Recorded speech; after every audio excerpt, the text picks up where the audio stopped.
Hey BC Nation, what is going on? It is Breaded Chicken here, bringing you guys a little bit of a story time, and I'm really tired. I just finished editing Links of the Week, episode 4, and it is pretty awesome. It took me a while, it took me a long time.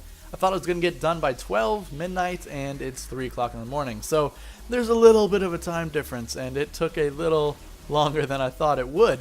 But anyways, this is going to be dedicated, this story time is dedicated to 3-Day Respawn because he was the one who motivated me to make this video. I actually made another video, another story time, but I never got it out because I didn't really like it. So he made me make this video for all of you. So thank you 3-Day Respawn. If you want to check him out, his link will be in the description.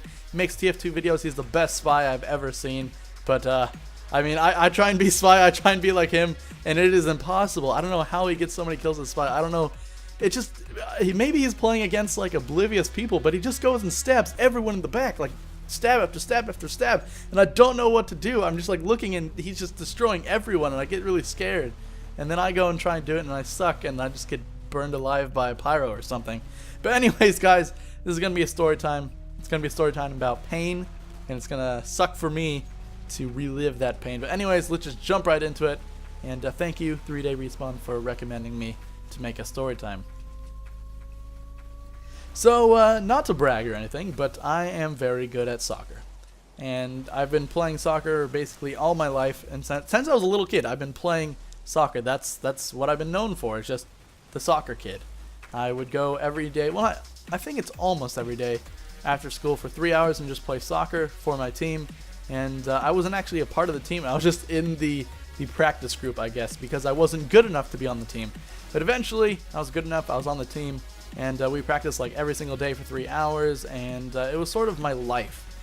Then, during high school, I decided to quit for whatever reason. I didn't want to play on my high school team because it was terrible, and since I went to a private school, it was even worse than terrible. It was like below the worst it could possibly go. They were accepting everyone and anyone to be on the team, and the coach was a teacher. It was really bad. It was insanely bad. But the one thing my school did have was a PE dedicated to soccer, and it was indoor soccer in particular, which I love because it's a lot faster and it's a lot more fun because you can bounce the balls off the wall.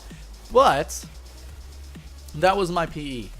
You could have 2 PEs per week, like 2 different types of PE per week, and both of my PEs would be soccer. That's all I did. I just played soccer every single day during school, indoor soccer. It was awesome. And since I wasn't actually in an actual club, in an actual team, my skills kind of got a little bit worse as time went on. Also, my skills, and I got out of shape, and my body wasn't used to the quick, fast moves that you should have when playing soccer. So, one week, we had a bunch of French foreign exchange students, there we go, foreign exchange students come to our school to sort of look at America and be like, oh, this is a nice school, you know, let's just check out the people and the environment or whatever. Since we're close to San Francisco, a lot of people come through us to go to San Francisco and see the sights, I guess. So, all these French people are at our school. They're playing with us. They're playing indoor soccer. It's during lunch. Everyone's playing indoor soccer.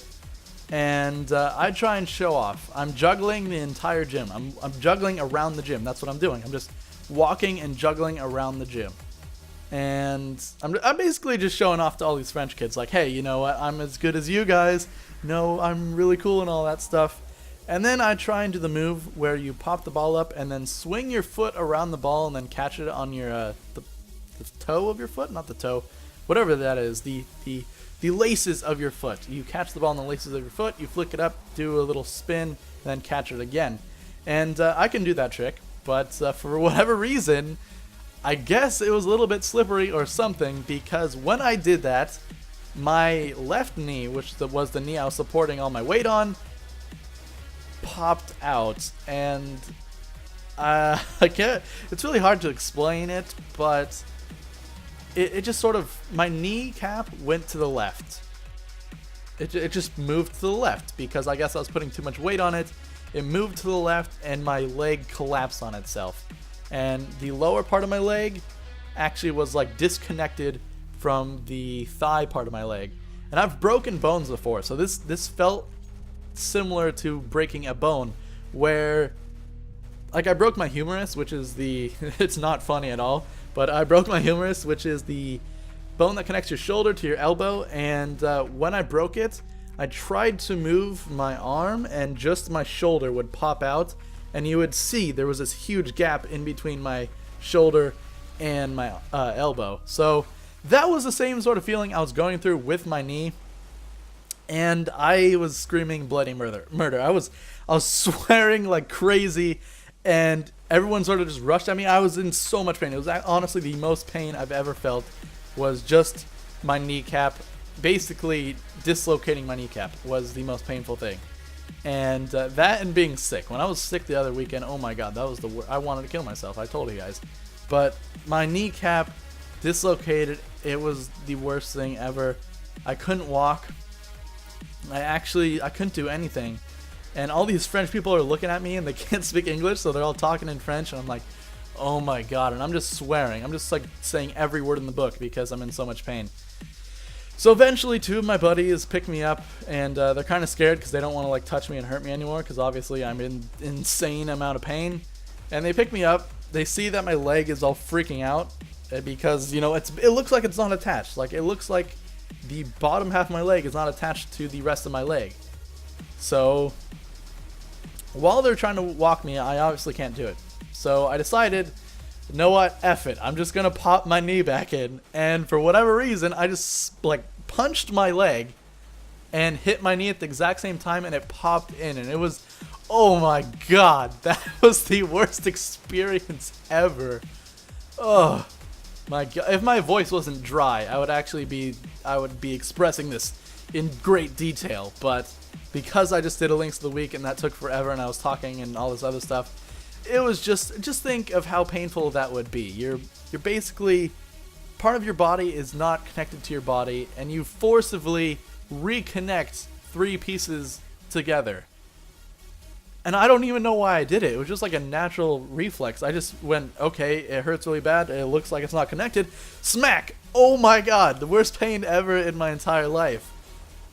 It was the worst. I can't even describe to you. I've been talking just about the pain this entire time because it was so bad. It was so bad.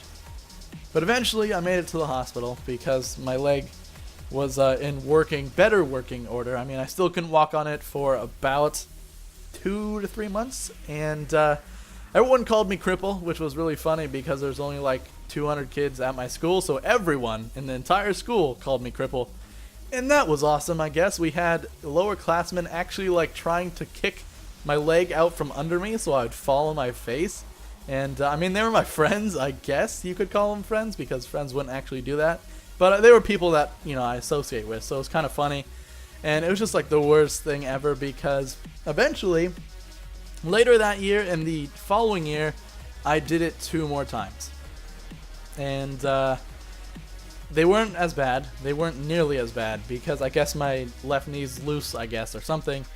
And they still hurt, because, I mean, dislocating your knee is not fun in any means. But it's something that I got to deal with for the rest of my life. If my left knee is weak, I gotta do something about that. So I've been sort of strengthening my knee, I guess, for the last year or so, because it hasn't happened. It actually hasn't happened in quite some time, which is a good thing. But it was scary, man. It was a story that I just told you guys. It was a good enough story to tell people that you dislocate your knee and it's the worst pain imaginable. And I just like popped it back in. It was so weird. A bunch of French kids. It was just the weirdest situation. It was the weirdest situation, and it was the weirdest thing. I mean, I was like, I'm so good at soccer. Why would my left knee do that? I've done that trick 1,001 times in my life. What is going on? And it was just a whole mess of confusion, a whole mess of pain. Hopefully you guys like that story. If you like more pain stories, I have a ton more. I've stepped on a nail, fall off a chairlift, and a bunch of other stuff. I could have died on the chairlift one. But anyways, got a ton of stories to tell you guys. I'm Breaded Chicken. Hopefully you guys enjoyed. I'll see you guys later.